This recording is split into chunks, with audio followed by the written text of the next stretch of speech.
안녕하십니까. 자, 세계지리 문항을 풀이해 보겠습니다. 6월 모의고사가 진짜 모의고사라고 했잖아요. 여러분들 국어, 영어, 수학 시간 동안에 좀 어려움이 많이 있을 것으로 생각됩니다. 반면 탐구 영역, 특히 세계지리는 그렇게 기존의 모의고사나 수능 특강에 비해서 많이 어렵다는 느낌이 들지는 않았습니다. 다소 생소한 국가가 등장하기도 했고 조금 이 문제는 좀 난이도가 있어 하는 부분이 없지는 않았습니다만 그래도 충분히 잘 풀 수 있을 만한 수준의 문제들로 출제되었거든요. 이후에 뭐 EBS라든지 여러 입시 기관들에서 총평을 들어봐야 알겠지만 선생님이 지금 바로 풀어본 마음으로는 이 정도면 괜찮겠다. 우리 아이들도 잘 풀 수 있겠다. 이런 생각이 들었습니다. 그러면 문제에서 어떤 주제들을 다루고 있는지 자세히 살펴보도록 하겠습니다. 자, 첫 번째 문제입니다. 자, 다음 자료는 가나에 따라 새 지도를 구분한 것이다. 가나에 들어갈 질문으로 옳은 것만을 보기 위해서 고른 것은 했습니다. 자, 고지도가 3장 나와 있네요. 여러분들 이런 고지도 문제는 항상 잘 나오니까 준비해 두시라고 했죠. 그동안 고지도가 출제 빈도가 조금 낮아졌었거든요. 근데 육모에 이렇게 반영된 걸로 봐서는 고지도 한번 정리해 둘 필요가 있다고 생각합니다. 자, 그럼 먼저 나오는 거 우리가 바빌로니아의 점토판 지도죠. 자, 바빌로니아의 지도고요. 자, 그 다음에 나번은 프톨레마이오스의 세계 지도네요.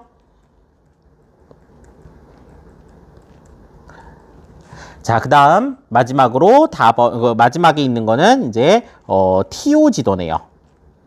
어느 것에도 해당되지 않는 모두 다 아니오 질문을 갔더니 티오 지도가 나왔습니다. 자, 그러면 가와 나에 들어갈 질문을 고르는 문제잖아요. 자, 그럼 바빌로니아 점토판 지도에 해당되는 질문이 뭐 있는지 찾아봅시다. 자, 기원전에 제작되었습니까? 네, 그렇죠. 요거는 바빌로니아 지도는 점토판 지도, 이게 이제 최초의 세계 지도로서 기원전에 제작된 거 맞죠? 로마 시대는 기원 후예요. 그죠? 자, 그러니까 요거 맞고요. 자, 중화 사상이 반영된 지도 이 셋 중에 아무것도 없습니다. 어떤 것도 해당되지 않고요. 자, 경의선의 개념이 적용된 건 프톨레마이오스의 지도죠. 나머지는 경의선의 개념이 적용되어 있지 않네요. 아메리카 대륙은 요 당시의 지도 중에서 어떤 것에도 포함되어 있지 않습니다. 자, 그래서 정답은 가번은 바빌로니아 지도에 대한 설명이니까 기억, 그 다음에 프톨레마이오스에 대한 설명 디귿 해서 정답 2번 되겠습니다. 자, 1번의 정답은 2번입니다. 자, 그 다음에 두 번째 문제. 자료의 기억 리을에 대한 설명으로 옳은 것만을 보기 위해서 고른 것은 지형 문제네요. 세계가 주목하는 석회동굴. 석회동굴 우리 카르스트 지형에서 배울 겁니다. 자, 항손둥이라는 곳이네요. 자, 하노이에서 이렇게 남쪽으로 떨어진 베트남의 지역인데 여기 보니까 여러 키워드들이 있습니다. 자, 우리 지리 문제에서 키워드가 딱 제시돼 있을 때는 일단 키워드 먼저 보고 접근하는 것이 좋죠. 자, 석회동굴, 석순, 석회화 단구, 돌리네. 자, 이런 것들이 있어요. 자, 우리 요거 어렵지 않게 풀 수 있습니다. 자, 갑시다. 기억은 주로 석회암이 용식작용을 받아 형성된다. 예, 전형적인 카르스트 지형에 대한 설명이죠. 석회동굴은 석회암이 용식, 물에 녹아 침식되어 형성됐다. 맞습니다. 자, 그 다음에 니은은 석수는 지하수에 포함된 탄산칼슘의 침전으로 형성된다. 침전이라는 것이 물에 녹았던 것이 다시 이렇게 밖으로 고체가 돼서 나오는 거죠. 자, 석순, 석주 뭐 이런 것들, 종유석 이런 것들은 전부 탄산칼슘이 물에 녹았다가 다시 바깥으로 나오면서 형성되었습니다. 맞는 설명이고요. 그 다음에 디귿, 석회화 단구. 자, 석회화 단구라는 건 석회질이 포함된, 석회 성분이 포함된 지하수나 지표수가 이렇게 산지나 이런 데를 흐르면서 계단 모양으로 이렇게 덮어나간 걸 말하거든요. 그래서 어떤 지역이 융기했다 이것과는 큰 관계가 없습니다. 융기 때문에 생겨난 지역은 하안단구 혹은 해안단구 같은 지형이겠죠. 자, 그래서 석회와 단구와는 상관없는 설명이고요. 자, 마지막으로 돌리네. 돌리네는 화구의 함몰로 형성된 것이 아니라 석회암의 용식작용으로 형성되었죠. 자, 돌리네에 대한 설명이 아니라 요것은 칼데라에 대한 설명입니다. 그죠? 그래서 이것도 아닙니다. 정답은 기역과 이은 1번입니다. 자, 두 번째 문제까지 어렵지 않게 풀었습니다. 자, 3번으로 가겠습니다. 3번은요, 이거 우리 GIS 따지는 문제인데 어렵지 않거든요. 어렵지 않은데 문제는 나라 이름이 생소해요. 아프리카에 생소한 나라가 나왔고 이것이 육모에 나왔다면 여러분들 수능 때까지 이 나라 이름들을 좀 알아둘 필요가 있습니다. 자, 그러면은 여기서 일단 조건 따져보고 나라 이름 알아보도록 합시다. 자, 의료 취약 아동을 위한 기금 뭐 이런 걸 만드는데 조건이 세 가지네요. 자, 필수 의료 보장 지수가 60 이하인 국가. 자, 필수 의료 보장 지수 첫 번째 있네요. 자, 60 이하여야 한대요. 그럼 60 이상인 E가 탈락하겠네요. 그죠? 자, 요게 71이라 탈락. 그 다음 두 번째, 14세 이하 아동인구 비율이 40% 이상. 14세 아동인구 비율 40%가 안 되는 나라 보니까 B가 안 되고 E도 안 되죠. 그래서 B도 탈락. 자, 그 다음에 세 번째, 5세 미만 아동 사망률이 6% 이상인 국가. 자, 5세 미만 아동 사망률 6%가 넘으려면, 6%가 넘어야만 되니까 안 되는 국가들 따지면 4, 5, 3 이런 나라들이 탈락. 자, 그러면 A하고 D 나라 중에 하나인데 위 조건을 모두 만족하는 국가 중 1인당 GDP가 더 적어야 된대요. 447, 492니까 더 작은 A가 당첨되겠네요. 자, A 나라를 찾아보면 됩니다. 지도에서 A 나라를 딱 봤더니 아프리카의 뿔이라고 불리는 지역을 차지하고 있는 나라네요. 그죠? 아프리카에서 이렇게 뾰족하게 튀어나와 있는 이 지역을 차지하고 있는 나라의 이름은 소말리아예요. 여러분들 백지도 시험 칠 때 소말리아는 치지 않았죠? 사실 소말리아는 국가로서의 기능을 유지하기에 매우 버거운 나라입니다. 지금도 정부가 있는지 없는지조차 불확실했던 그런 상태가 오래 지속되었는데요. 지금도 사실 뭐 비슷하긴 합니다만 어쨌든 소말리아가 A 지역이고요. 자, B는 어딜까요? 자, B는 케냐입니다. B 케냐, 요거는 우리가 공부했었고요. 자, 근데 C는 탄자니아죠. 탄자니아, 우리 세렝게티 이런 거 있고 킬리만자로산 이런 거 있습니다. 탄자니아. 자, D는 우리가 처음 배웠던 아직 나오지 않았던 모잠비크이고요. 그 다음에 E가 남아프리카 공화국입니다. 자, 그래서 소말리아 정답은 A 되겠네요.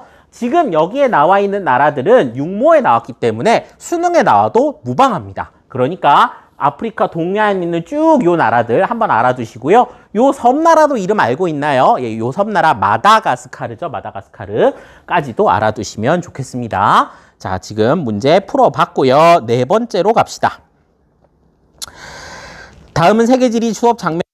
교사의 질문에 옳게 답한 학생만을 고른 것은 A, B는 각각 미국과 멕시코에 지출한 독일 뭐뭐 자동차 기업의 생산 공장, 연구소 중 하나입니다. A, B에 대해 말해볼까요? 하고 자, A하고 B가 각각 공장하고 연구소 중 하나래요. 자, 그런데 보니까 A는 까만색 점은 여러 군데 찍혀 있는데 B는 두 군데만 있죠. 샌프란시스코와 채터누가 뭐 여기에만 있고 나머지는 다 까만색 점 생산 공장이네요. 자, 그리고 네모로 된 게 주요 도시래요. 샌프란시스코, 로스앤젤레스, 멕시코시티, 몬테레이, 시카고, 뭐 워싱턴 DC, 뉴욕 이런 도시들이 나와 있습니다. 자, 그럼 우리가 여기서 집중해서 봐야 될 건 개수가 몇 개 안 되는 B예요. 개수가 2개밖에 없잖아요. 그리고 샌프란시스코는 실리콘밸리의 핵심 도시라고 했죠. 실리콘밸리 인근에 있는 샌프란시스코에 위치한 B가 바로 연구소임을 알 수 있습니다. 그리고 A는 당연히 생산 공장이겠죠. 생산 공장인 A가 멕시코에도 많이 위치한 것을 보면 더욱 자명하죠. USMCA가 맺어져 있기 때문에 멕시코에서 생산된 그 제품들도 미국으로 관세 없이 자유롭게 무역이 가능합니다. 그래서 멕시코에 생산 공장을 두었다는 것은 저렴한 생산비, 인건비를 활용하겠다. 이런 의미가 되겠죠. 자, 그러면 밑에 있는 얘기 들어봅시다. A는 생산 공장이에요. 예, 갑이 하는 말 맞죠? 자, A 생산 공장이고요. 을은 A는 모두 러스트 벨트의 위치예요. 우리가 러스트 벨트 하면 여기 이제 중부 대서양 연안이라든지 뉴잉글랜드 그리고 오데오 연안 이런 지역들을 러스트 벨트라고 했었죠. 지금 보면 러스트 벨트에도 있지만 멕시코라든지 그다음에 우리가 흔히 미국에서 딥 사우스라고 불리는 남부 이런 지역에도 공장이 세워져 있는 것으로 봐서는 러스트 벨트에만 위치한다라고 말할 수는 없겠네요. 그다음에 실리콘밸리는 B가 입지에 있어요. 그죠? 샌프란시스코 인근에 있는 저 연구소가 아마 실리콘밸리에 위치해 있을 겁니다. 그 다음에 B는 A보다 저렴한 노동력의 확보는 역시나 A, 생산 공장이 더 중요하겠죠? 아닙니다. 그래서 정답은 해서 2번 되겠습니다. 자, 여기까지도 어렵지 않게 풀 수 있었습니다. 자, 5번째 문제네요. 아이고, 선생님이 미리 풀어놓은 게 아직 나와 있는데 지우고 다시 하겠습니다. 자, 그럼 다음 자료에 기억 리을의 설명으로 옳은 것은 했네요. 자, 나미브 사막, 나미비아에 있는 사막인데 여기로 가서 스토리보드를 짰대요. 자, 쭉 보면 화면 구성에서 사막 투어를 떠나는데 비가 올 때만 물이 흐르는 하천, 요거 두 글자로 와디라고 하죠. 자, 그래서 비가 올 때만 물이 흐르는 사막에 있는 하천 와디에 대한 내용이고요. 그 다음에 두 번째, 니은, 모래로 이루어진 높은 언덕, 사구라고 보통 하죠. 사구. 특히나 사막에 있는 이러한 사구를 바르한이라고 한다 그랬습니다. 자, 바르한. 자, 그 다음에 세 번째, 비가 내린 후 잠시 생기는 호수. 사막 가운데 물이 고여 있네. 사막에 웬 물이지? 근데 비가 내리고 잠시만 있는 요런 호수를 플라야라고 하고, 플라야의 중요한 특징 중에 하나가 바로 염수라는 겁니다. 염분기가 있어요. 자, 그래서 소금물이라는 얘기죠. 자, 그 다음에 마지막에 여러 개의 평평한 면과 모서리를 가진 자갈. 확대해서 보면 이렇게 피라미드 모양 비슷하게 나오네요. 자, 요러한 돌을 삼릉석이라고 합니다. 자, 그럼 기억, 니은, 디귿, 리을, 와디, 바르한, 플라야, 삼릉석에 대한 설명을 찾아보도록 하겠습니다. 자, 기억은 건조 지역의 와디이다. 맞는 설명이고요. 자, 그 다음에 바르한은 바람에 의한 퇴적작용. 사막 지역은 식생이 없기 때문에 바람에 의해서 토양이 마구잡이로 날려다닐 수가 있어요. 맞는 설명이고요. 디귿의 물은 관계용수로 널리 활용된다. 소금기가 있기 때문에 관계용수로 활용되기는 어렵습니다. 오아시스의 물과는 다른 거죠. 자, 그 다음에 삼릉석의 형태는 주로 하천의 침식작용이 아니라 바람의 침식작용에 의해 형성되었습니다. 그죠? 바람의 침식작용. 그럼 답은 기억과 니은 1번 되겠습니다. 이건 지형 배우면 어렵지 않게 풀 수 있고요.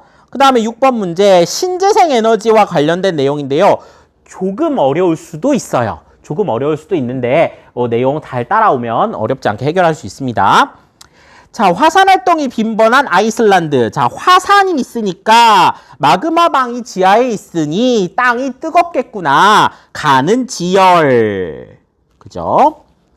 그 다음에 브라질은 전체 전력 생산에서, 자, 브라질 하면 우리가 아마존 열대 우림 이런 거 떠올릴 수 있잖아요. 자, 여기는 강수량이 많고 큰 강인 아마존 강도 있기 때문에 수력 발전에 많은 의존을 하고 있는 나라입니다.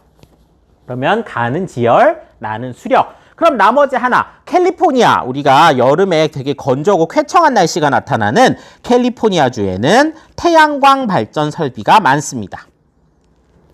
자, 요렇게 세 개의 지열, 수력, 태양광 요렇게 놓고 문제 풀면 되겠습니다. 자, 가는 수량이 풍부하고 요거 수력에 대한 얘기죠? 요거 수력에 대한 얘기니까 요거는 나에 대한 설명이고요. 그 다음에 나는 바람이 지속적으로 부는 지역. 자, 풍력에 대한 얘기죠. 요건 풍력에 대한 얘기고요. 자, 판의 경계부에서 잠재력이 크다. 판의 경계부라는 건 판과 판이 맞물려서 이렇게 경계를 이루면서 화산 같은 것들이 많은 거잖아요. 요건 지열에 대한 설명이고요. 그죠? 아니고요. 자, 그 다음에 가는 다보다 주 야간의 발전량 차이가 크다. 자, 지열은 언제나 뜨겁지만 태양광은 비췄다 안 비췄다 하니까요. 주야간 발전량은 거꾸로 된 설명이고요. 나는 다보다 전 세계 발전량이 많다. 태양광보다 수력은 훨씬 오래된 자원인데다가 수자원이 풍부한 나라들에 있어서는 오래전부터 많은 댐이 지어져 왔어요. 그래서 태양광보다 발전량이 많다. 요 설명이 맞겠네요. 정답은 5번입니다. 5번이 발전량 이거 순서 외우지 않았는데요 하는 친구들이 있을 겁니다. 순서를 알아두면 매우 빨리 풀 수 있는 문제고요. 순서를 몰랐다 하더라도 1번에서 4번이 확실히 틀린 설명이 맞기 때문에 5번을 어렵지 않게 고를 수 있다고 생각합니다. 자, 그러면 6번 문제도 해결했고요. 자, 7번으로 가겠습니다. 여러분들이 두려워하는 기후 문제인데요. 기후 문제에 여기 어려운 알파벳, 쾌펜, 기후구분 막 써가면서 하지 않아도 될 정도로 문제가 어렵지 않았어요. 자, 한 번씩 보도록 하죠. 그래프는 지도에 표시된 세 지역의 월평균 기온입니다. 자, 일단 적도선이 이렇게 그어져 있네요. 적도, 아이고, 삐뚤게 그었네요. 자, 적도가 그어져 있고, 자, 이 적도선을 기준으로 북반구에 2개 찍혀 있고 남반구에 하나 찍혀 있습니다. 요럴 때는 남반구에 있는 지역이 어딘지를 먼저 연결해 보는 것이 좋아요. 남반구 뉴질랜드에 찍혀 있는 나라를 보면, 자, 뉴질랜드는 나라 전체가 서한 해양성 기후예요. 남반구는 서한 해양성 기후가 뉴질랜드 전체에 있기 때문에 일단 연교차가 크지 않겠구나, 강수량이 1년 내내 고르겠구나, 요런 것도 알 수 있겠지만, 동시에 남반구기 때문에 우리가 여름일 때 얘네가 겨울이겠구나, 이 생각도 할 수 있겠죠. 그래서 6, 7, 8월 달 기온이 더 낮은, 요게 바로 남반구의 기온 분포죠. 그래서 뉴질랜드 여기가 가가 됩니다. 그렇죠? 가. 왜냐하면 6, 7, 8월에 온도가 더 낮기 때문입니다. 자, 그 다음에 두 번째가 중국 남부 지역에 어딘가가 하나 찍혀 있고, 자, 그 다음에 우리나라 동해안에서 조금 올라가면 있는 러시아 지역에 하나 찍혀 있네요. 자, 그럼 두 지역 중에 더 추운 데가 어디겠어요? 더 추운 데는 러시아 쪽 아니겠어요? 자, 러시아 쪽을 가보면 영하 10도 이하로까지 내려가죠. 영하 10도까지 내려가는 여기가 다가 되고 나머지 하나가 나가 될 겁니다. 자, 여기 있는 기후 그래프에 요 기후 그래프만 보고서 우리가 여기가 온대 기온지 냉대 기온지 정도는 구분할 수 있지만 강수 분포는 나와 있지 않기 때문에 뒤에 있는 알파벳을 정확하게는 몰라요. 하지만 선생님이 생각했을 때는 블라디보스토크는 냉대 겨울 건조 기후, 그다음에 중국 남부 요 지역은 아마 온난 습윤 기후가 아니겠느냐. 자, 이렇게 보겠습니다. 자, 이렇게 놓고 나서 그래프를 보도록 하죠. 지문을 보도록 하죠. 자, 가는 북반구에 위치한다. 가만 남반구네요. 아니고요. 가는 나보다 최하늘 평균 기온이 높다. 이거는 그래프 보면 나옵니다. 가하고 나하고 최하늘 평균 기온 볼까요? 자, 가의 최하늘 평균 기온 요렇게 그어봤습니다. 나의 최하늘 평균 기온은 여기 있죠. 자, 그러면은 가와 나 중에 최하늘 평균 기온이, 자, 다시 요렇게 긋고 요렇게 그어보면 최하늘 평균 기온이 더 낮은 쪽은 가겠네요. 그죠? 그래서 가는 나보다 최하늘 평균 기온이 높지 않죠. 낮고요. 나는 다보다 기온의 연교차가 작다. 연교차라는 건 가장 온도가 낮은 달과 가장 온도가 높은 달의 차이잖아요. 그랬을 때 이 키가 큰 아이가 연교차가 큰 거죠. 그래서 나는 다보다 연교차가 작죠. 나는 다보다 연교차가 작죠. 키가 훨씬 작잖아요. 그래서 이 길이를 보면 압니다. 그죠? 가장 추운 달과 가장 더운 달의 차이를 보면 확실히 드러나니까 나는 다보다 연교차가 작다. 요게 맞는 설명이고요. 그다음에 다는 가보다 여름 강수 집중률이 낮다. 자, 여름 강수 집중률, 집중적으로 비가 어느 계절에 오느냐라고 했을 때 이 서한 해양성 기후가 온대나 냉대 기후에 있어서는 가장 고른 강수의 분포를 보인다고 했어요. 그러니까 가장 고른 강수를 보이는 이게 여름 강수 집중률이 더 낮겠죠.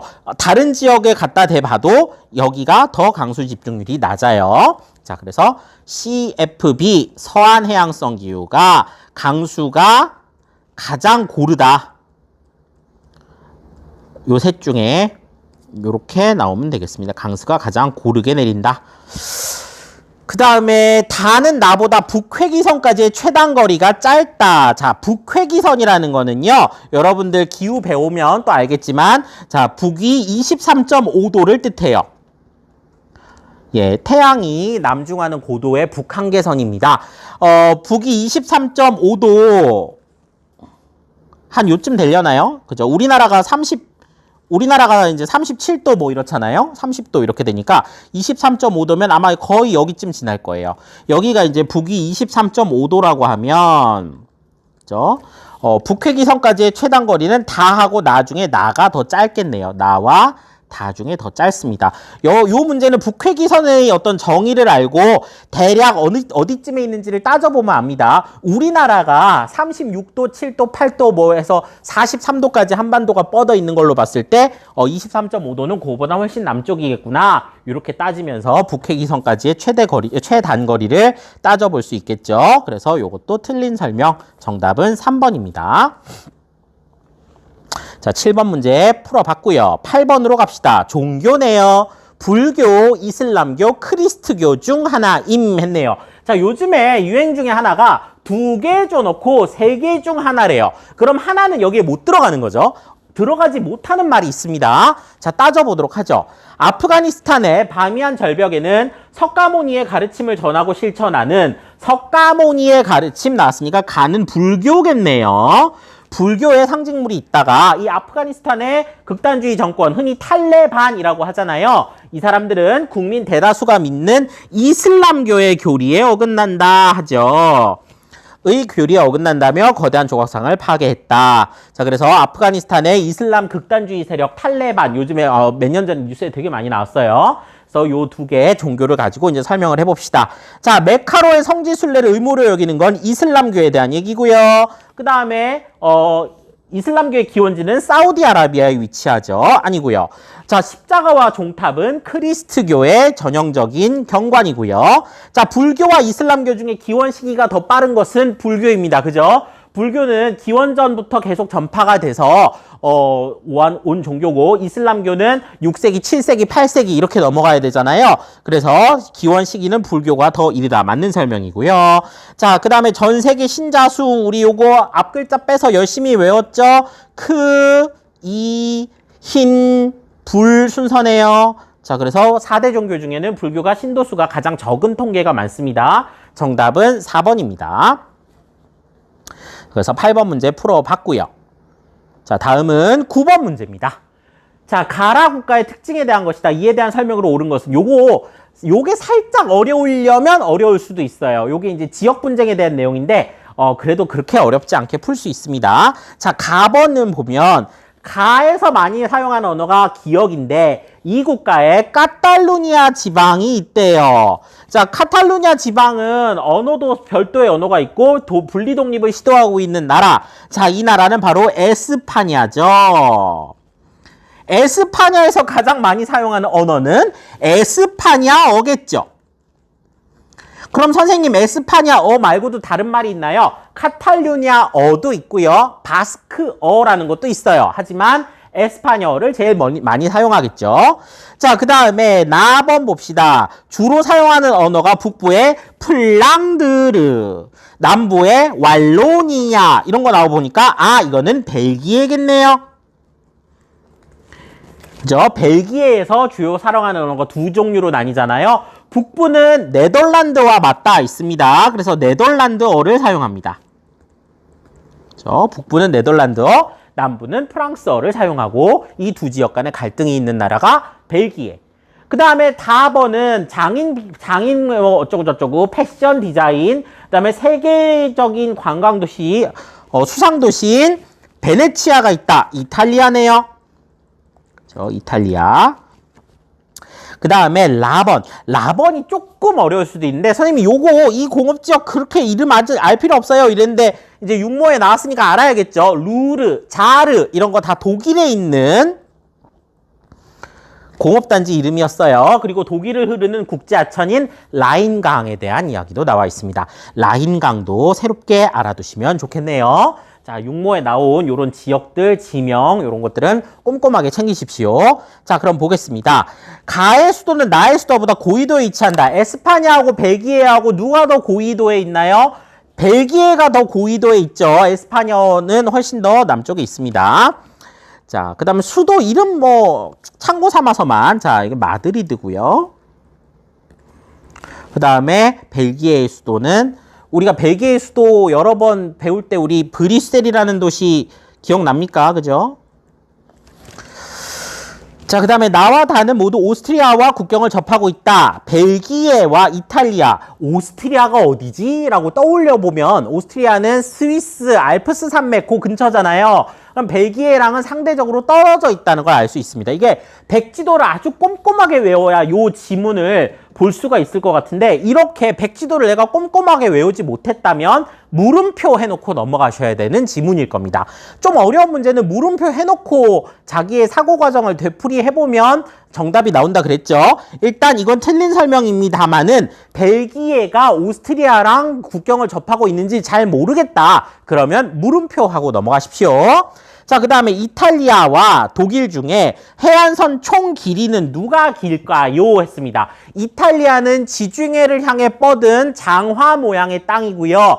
독일은 상당히 많은 국가와 접하고 있고 북쪽의 일부 지역만 북해에 접하고 있죠. 자, 백지도를 떠올려 보십시오. 프랑스도 있지요. 폴란드도 있죠. 굉장히 많은 나라가 주변에 접해져 있습니다. 그리고 한 방향으로 북쪽으로만 바다에 접해 있고 그나마도 완전히 접해 있는 것이 아니라 일부는 덴마크로 이어져 있잖아요. 그래서 독일 같은 경우는 해안선 길이가 상대적으로 짧고 해안선 길이가 삼면이 바다인 이탈리아가 더 길겠죠. 맞습니다. 요런 거 새로운 느낌의 보기거든요. 알아두시면 좋겠네요. 요 문제는 꼼꼼하게 지문까지 챙겨보세요. 자, 그 다음에 기억은 니은보다 전 세계 사용자 수가 적다. 에스파냐어와 네덜란드어 중에 누가 더 사용을 많이 할까 하는 건데요. 이런 거 배운 적 없는데요, 선생님. 네덜란드어가 어디서 쓰이는지 우리 잘 모릅니다만 에스파냐어는 라틴 아메리카에서 브라질을 제외한 거의 모든 나라에서 사용한다고 했습니다.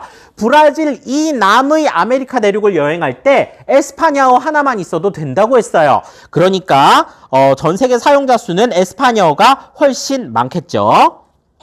자, 그 다음에 국제 하천인 라인강은 베네치아를 관통해서 흐른다. 아닙니다. 베네치아는 이제 바닷가에 있는 해안 도시이고 라인강은 그보다 훨씬 북쪽에 이제 독일 쪽으로 흐르는 하천이지요. 정답은 3번이고요. 조금 유럽에 대한 많은 배경 지식이 있으면 더 유리한 문제입니다.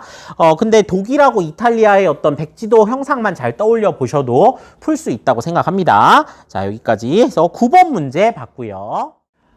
네, 10번 문제입니다. 지도는 가나시기 적도 수렴대 이동을 나타낸 것이다. 어쩌고저쩌고 쫙 써 있습니다. 두 시기는 1월과 7월입니다. 적도 수렴대는 계절에 따라 북쪽과 남쪽으로 출렁거립니다. 그죠? 적도를 넘어서 적도 수렴대라는 게 사실 적도의 역할을 수행하면서 비가 많이 내리는 곳이다. 이렇게 말씀을 드릴 수 있는데 적도의 역할을 수행하면서 비가 많이 내리는 것 여름에는 북반구에 올라와 있습니다. 왜요? 북반구에 더 많은 태양 에너지가 집중돼서요. 나시기, 남반구에 내려간 시기는 1월달입니다. 남반구에 더 많은 태양 에너지가 모이니까요. 자, 그래서 적도 수렴대가 이렇게 이동한다고 봤을 때 각 시기별 또 기후대별 특징을 한번 알아보도록 하겠습니다.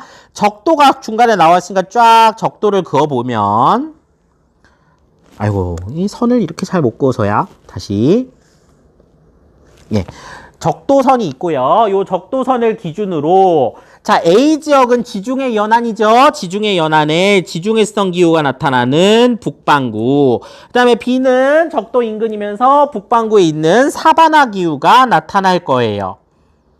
C는 사바나 기후가 나타나는데 남반구고요. D는 지중해성 기후가 나타나는 남반구일 겁니다. 북반구와 남반구는 우리가 계절의 차이 때문에 이렇게 설명을 두는 거죠. 자, 그러면 따라서 쭉 한번 얘기를 들어봅시다. 가시기의 비는 북동무역풍의 영향을 강하게 받는다. 자, 가시기는 7월입니다. 적도 수렴대가 북쪽으로 올라와 있잖아요. 이 적도 수렴대를 기준으로 무역풍의 방향이 변합니다. 자, 그래서 요 적도 수렴대를 기준으로 요 북쪽은 북동무역풍, 남쪽은 남동무역풍의 영향을 받게 돼 있어요. 그래서 7월 달에 B 지역은 남동무역풍의 영향을 받는다. 이렇게 설명해야 되겠습니다. 자, 그 다음에 가시기의 C는, 자, 가시기는 언제죠?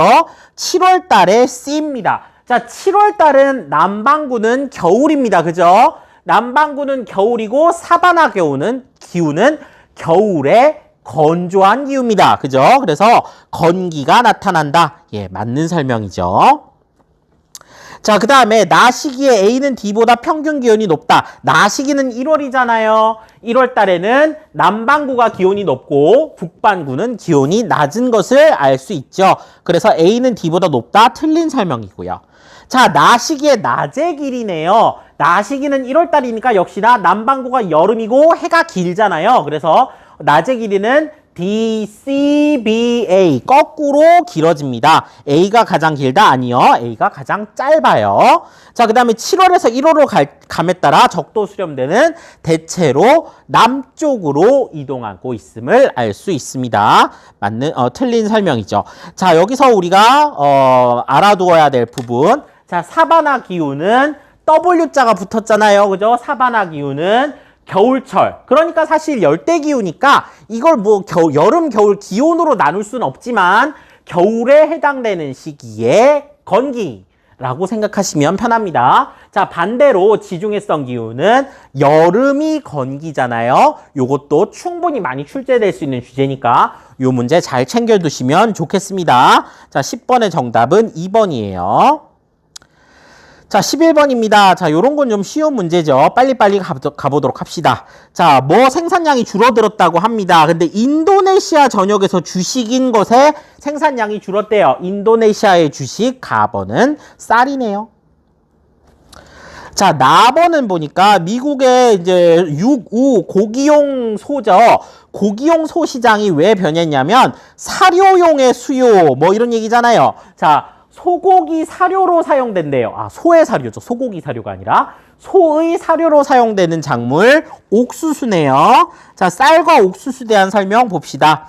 쌀의 수출량은 유럽이 가장 많다? 아니요. 아시아가 가장 많고요. 옥수수의 최대 생산국은 중국이 아니라 미국이고요. 쌀의 기원지는 아메리카 아니죠. 반대로 설명했고요. 가는 나보다 쌀은 생산되는 지역에서 거의 다 소비해서 국제 이동량 적고요. 그 다음에 옥수수는 쌀보다 바이오에탄올의 원료로 사용된다. 요게 맞는 설명이죠. 자, 그래서 정답은 5번입니다. 요 문제는 빨리 풀고 넘어가야 되는 문제입니다. 자, 12번. 자, 요거는 우리가 아직 안 배웠던 부분이 있으니까 천천히 설명드리겠습니다. 지도에 표시된 세 국가의 주요 지하자원 생산량을 비교한 것이다. 가다 국가에 대한 설명으로 옳은 것은 하고 세 국가가 나와 있어요. 자, 브라질 나와 있고요.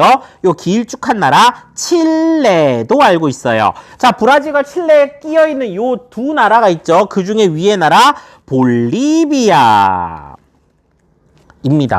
자, 그럼 요 세 나라를 놓고 비교를 할 때요. 우리가 키워드로 구리가 매우 중요해요. 구리는요, 칠레가 전 세계적으로 압도적인 영향력을 행사하고 있는 광물입니다. 구리는 곧 칠레라고 말해도 될 정도로 구리에 있어서 칠레 영향은 강력합니다. 그러니까 답번이 바로 칠레라는 거죠. 자, 답번이 칠레고 이제 은과 철광석이 남았는데요. 은이라는 건 사실 귀금속이기 때문에 생산량 자체가 엄청나게 많고 적고 이러기가 어렵습니다. 반면 철광석은 우리가 분명히 나오는 게 있어요.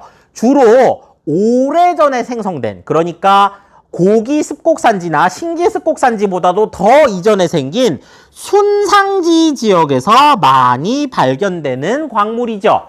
순상지 지역에 해당되는 거 브라질 순상지겠네요. 그럼 나번이 브라질이고 가번이 은이라는 거네요. 그죠? 은에 해당되는 게 이제 은이 많이 나는 나라 중에 하나가 가번이라는 거죠. 그래서 볼리비아가 가, 그 다음에 나번, 브라질이 나, 그 다음에 칠레가 다네요.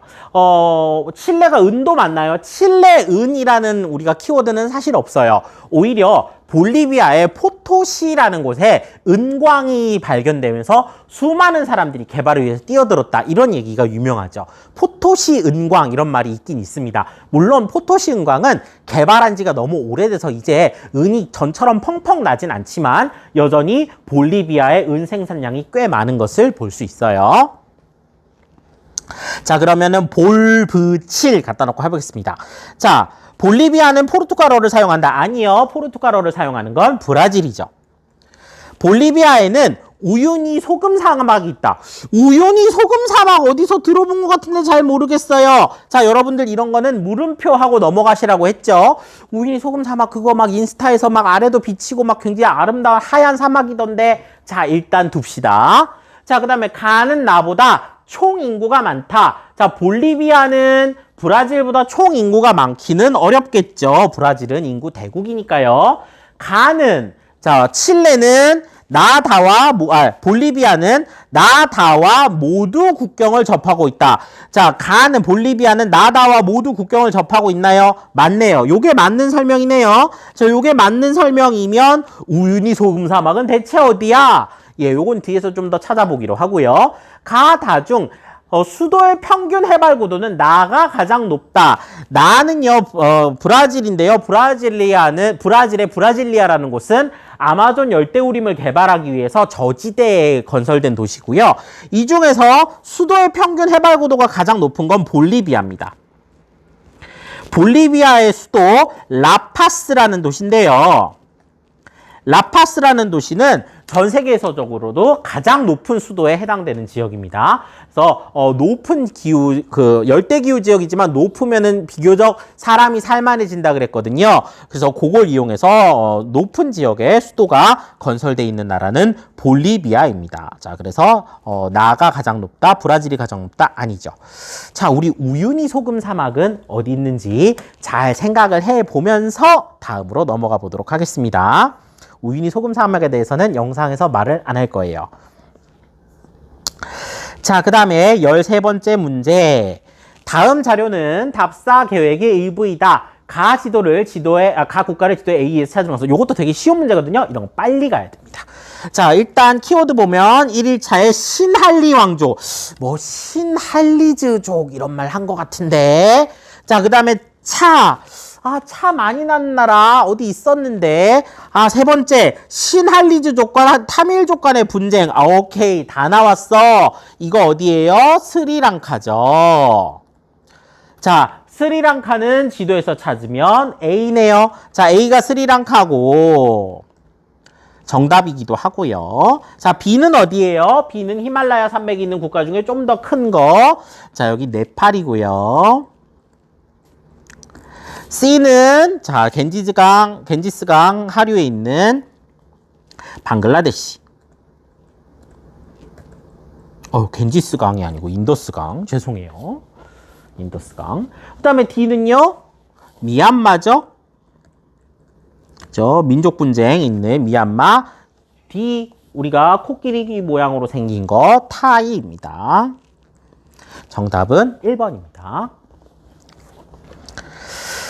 자, 그 다음에 요거는 문제가 좀 쉬워요. 가다 국가를 한번 찾아봅시다. 여기도 키워드만 넣으면 얼른 문제를 찾을 수 있어요. 벵갈루루, 하이데라바드, 인도.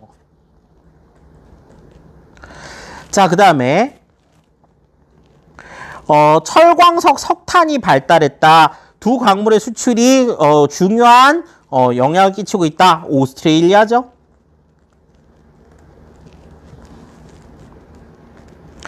자, 마지막으로 태평양 연안의 중학 중심의 국가, 세계적인 금융기관, 그 다음에 최상위 세계도시. 최상위 세계도시 3개밖에 없잖아요. 뉴욕, 런던, 도쿄잖아요. 그럼 여기는 일본이 되겠네요. 자, 그러면 인도, 오스트레일리아, 일본 놓고 문제 풀어봅시다. 자, 인도는 동남아시아 국가연합이다. 인도는 남부아시아잖아요. 그죠? 동남아시아 아니고요. 가는 다보다 인도는 일본보다 자동차 수출액이 많다. 그럴 리가요. 세계에서 가장 자동차를 많이 파는 회사는 토요타입니다. 그죠? 일본이고요. 나는 다보다 인구 밀도가 높다. 오스트레일리아하고 일본 중에 인구 밀도는 일본이 훨씬 높죠. 오스트레일리아는 국토의 많은 부분이 사막기후나 열대기후라서 사람 살기에 적합하지 않고 인구 밀도도 희박하죠. 아니고요.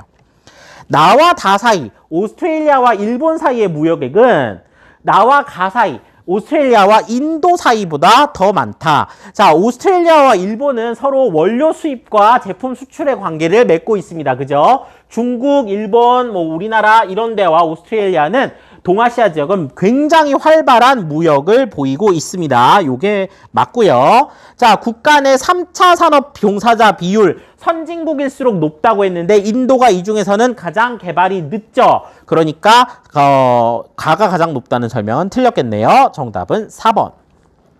요거는 4번이 정답입니다. 체크해 주시고요. 자, 15번째 15번 문제입니다. 그래프는 지도에 표시된 세 국가의 산업구조 및 1인당 국내 총생산을 나타낸 것이다. 세 국가에 대한 설명으로 옳은 것은 했습니다. 자, 세 국가 볼게요. 튀르키예, 이집트, 자, 이게 나라 이름 기니까 세 글자로만 쓸게요. 사우디아라비아. 자, 튀르키예, 이집트, 사우디 세 나라 놓고 비교를 하고 있네요. 1인당 국내 총생산 규모와 그 다음에 2차 산업과 3차 산업의 종사자 비율이 나와 있습니다. 자, 이 중에서 가장 1인당 국내 총생산이 높으면서 2차 산업 비율이 상당히 높은 가 나라가 사우디라는 걸 알 수 있습니다. 그죠? 우리 석유 산업이 대단히 발달해서 광업이 발달했고 1인당 국내 총생산도 높은 나라입니다. 자, 그러면은 나머지 튀르키예와 이집트를 어떻게 구분하겠느냐? 이집트와 튀르키예 중에 경제적으로 좀 더 앞서 있는 나라는 튀르키예이면서 동시에 2차 산업, 이 중에서 튀르키예 2차 산업은 주로 공업 중심의, 제조업 중심의 2차 산업이라고 했죠. 그래서 이제 다가 튀르키예. 이 세 나라 중에 경제 상황이 좀 어렵고 경제적 형편이 좋지 못하고 1차 산업 비율이 상대적으로 높은 나라가 이집트겠네요. 선생님, 1차 산업은 어떻게 하나요? 이 두 개 합쳐서 빼면 나머지가 1차 산업이겠죠. 자, 그래서 사우디, 튀르키예, 이집트 이렇게 놓고 문제 풀어봅시다. 사우디는 지중해에 접해 있지 않고요. 자, 수니파와 시아파 중에 시아파가 많은 데는 이라크와 이란이라 그랬습니다. 이집트 아니죠. 약간 그걸로 외운 사람들 헷갈리게 나오는 것 같은데 아니고요. 다는 아프리카에 위치한다. 다가 뭔데요? 다는 튀르키예인데요. 아프리카에 위치해 있지 않고요. 가는 다보다 석유 생산량이 많다. 네, 사우디가 석유 생산량 많죠. 맞고요. 나는 가보다. 이집트는 사우디보다 국토 면적이 넓다. 예, 지도에서 비교해 보기에도 사우디가 더 넓네요. 정답은 4번입니다. 자, 이런 문제도 어렵지 않게 해결했고요. 자, 16번째 문제입니다. 자꾸 필기가 되어 있네요. 제가 한번 풀어보느라고 필기를 했는데, 자, 다시 지우고 보겠습니다. 그래프는 내 지역의 인구 특성을 나타낸 것이다. 이에 대한 설명으로 옳은 것은 단, 가라는 아시아, 아프리카, 앵글로 아메리카, 유럽 중 하나임 했습니다. 자, 요런 거요. 1960년하고 2020년 변화를 나타냈는데 이 변화를 나타내는 게 필요한 경우도 있습니다만은 대륙을 구분할 때에는 2020년 상황만 봐도 우리가 웬만큼 구분할 수 있어요. 자, 이렇게 여러 자료가 있을 때 지리 문제를 풀 때는 튀는 자료를 먼저 보라 그랬죠. 이 중에 가장 튀는 건 라겠죠. 라는요, 순 이동률은 항상 마이너스입니다. 인구가 빠져나가요. 그리고 시대를 불문하고 자연 증가율은 가장 높습니다. 어디는 바로 아프리카겠죠. 자, 여기가 아프리카가 되고요. 자, 그 다음에 가번 한번 볼까요? 가번은 순 이동률이 항상 증가해요.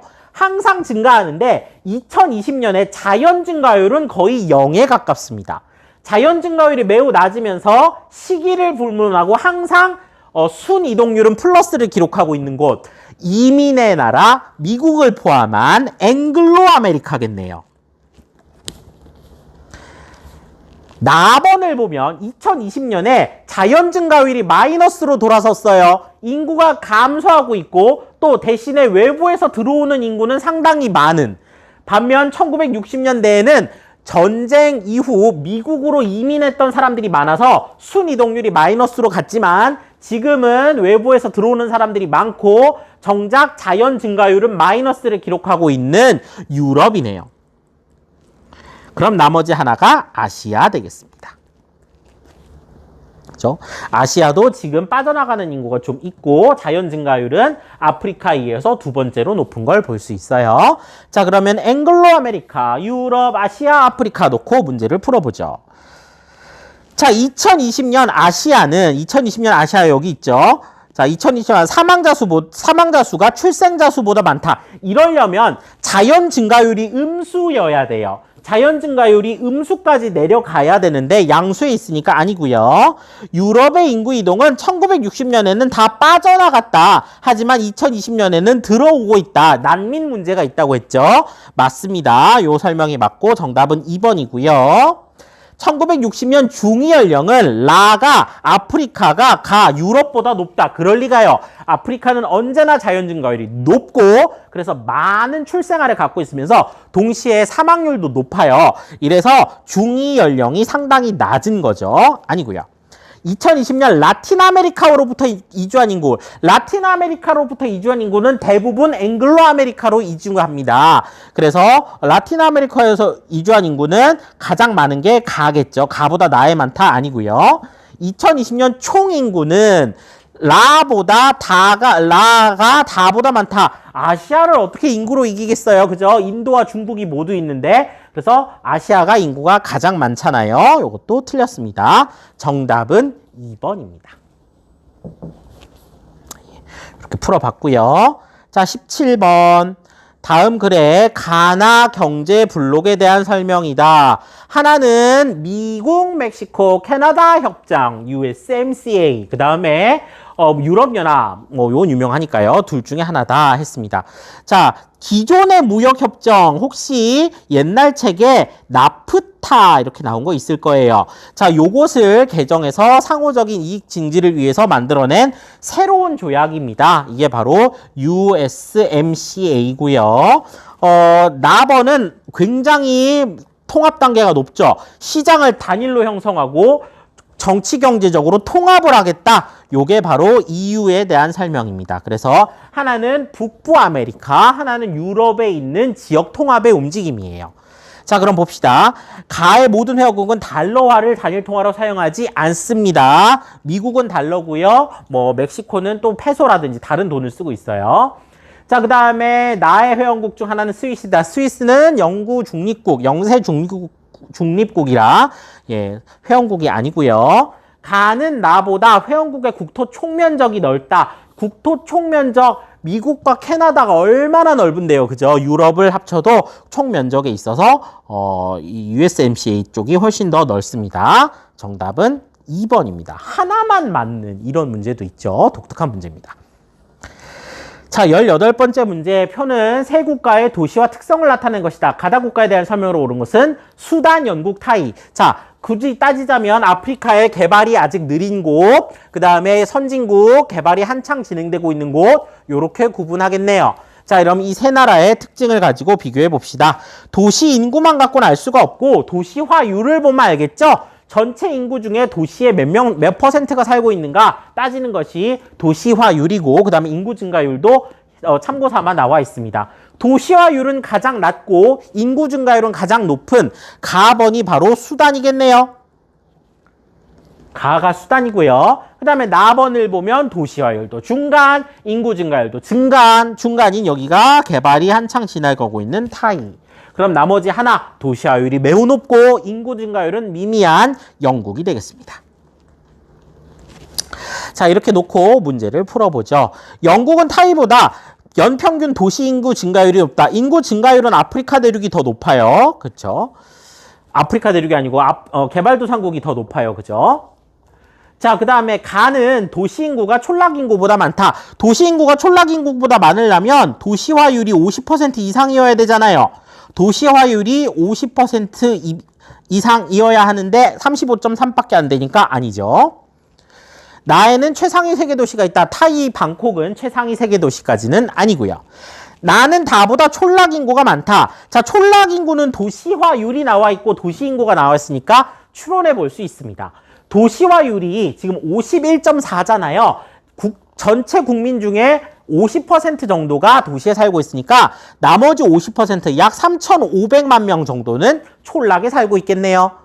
반면 영국 같은 경우는 도시화율이 83.9%예요. 그러면 도시 인구의 4분의 1 정도, 약 20% 정도만 촌락에 살고 있는 거잖아요. 그러면 도시 인구의 저기 이제 전체 인구의 83%가 저 정도라면 나머지 20% 정도, 그러니까 5,600만 명을 4로 나누면 약 1,400만 명 정도가 촌락에 살고 있는 것이다. 이렇게 볼 수 있습니다. 나는 다보다 촌락 인구가 많다. 예, 이게 맞는 설명이고요. 영국은 수단보다 산업화 시작 시기가 늦다. 산업화가 가장 빠른 나라가 영국이었죠. 역사적으로. 아니죠. 정답은 4번입니다. 이 문제도 그렇게 어렵지 않았습니다. 자, 그 다음 19번으로 가죠.